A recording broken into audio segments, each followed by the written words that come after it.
My topic is, given the ethical and legal ramifications of cybercrime, how can companies combat them? And to that, I have one simple solution. How can companies not combat them? Cybercrime is a rapidly growing field, but so is America's cybercrime industry, or rather, our cybercrime defense industry.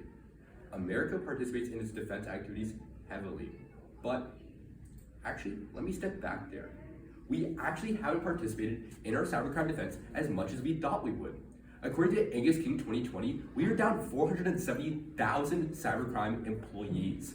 NATO has called on the United States, as well as other international partners in 2022, to increase our cybercrime sectors, especially financial, as well as critical. In 2021, the Colonial Penn Pipeline project was hacked. Over 10 days, many people along the East Coast were left without power, fuel, and were landlocked by the droves of people going to other gas stations so they could commute to work.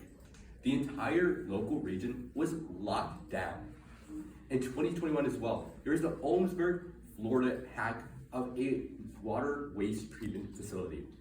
This treatment facility experienced a rise in the sodium hydroxide levels, which could have killed tens of thousands of residents if they drank in the contaminated water.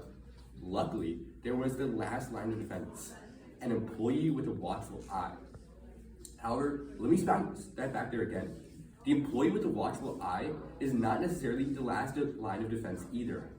We have companies like Sophos, or Norton AG, AAG, or Kaspersky, who many companies trust to do their business and to handle their cybersecurity divisions.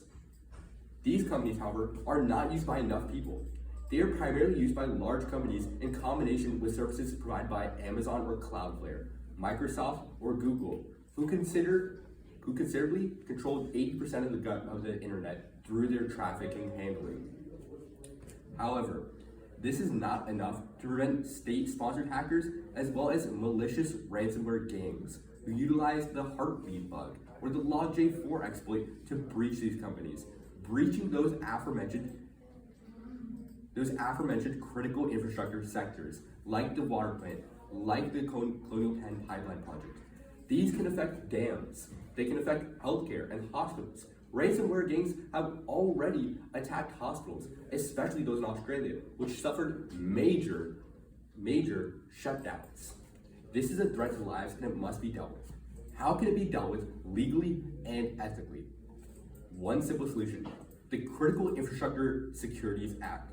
Something I've been mentioning this entire time: critical infrastructure. By labeling these sectors as wholly protected under critical infrastructure, the United States gains a new grounds in order to further go after these hackers. But we also gain international grounds if those hackers are not located in the United States. Cybercrime is no longer simply cybercrime. It's not people ordering pizzas to other people's houses or people stealing tens of dollars. They're stealing tens of thousands or tens of hundreds of thousands of dollars. The average ransomware attack costs $1.35 million according to the FBI.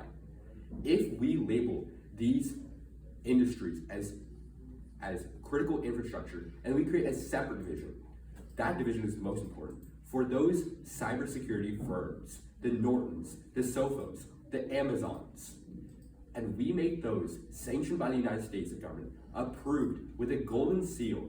If we place the trust of the United States in them, then small business owners who are most affected will place their trust in them too. Furthermore, let me back up there. Small business owners are the most affected by these ransomware attacks, according to the Western Governors University as well as Verizon 2019's report. Small business owners, that's right, costing $1.35 million at a time. They're the ones who need to place their trust, who need to realize that they're not small enough to be a target. In that instance, we must give them reassurance as an entity. In conclusion, representatives, in conclusion, judges, in conclusion, all who may see this, we need small businesses to do their part and to trust larger companies. They need to realize that they are not small enough, that they will not be a random number, but targeted. Their current defenses are not enough and must be raised through United States approvals.